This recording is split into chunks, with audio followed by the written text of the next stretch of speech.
ఒంగోలులోని గిరిజన భవన్లో ఎస్టీ సామాజిక వర్గానికి చెందిన 153 మందికి సికిల్ సెల్ ఎనీమియా నిర్ధారణ పరీక్షలు చేశారు.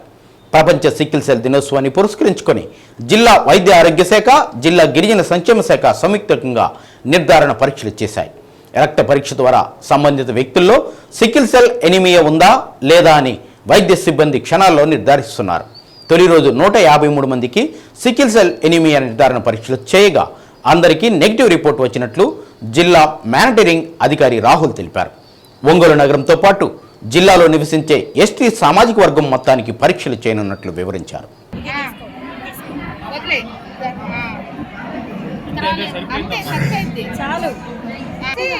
తీసే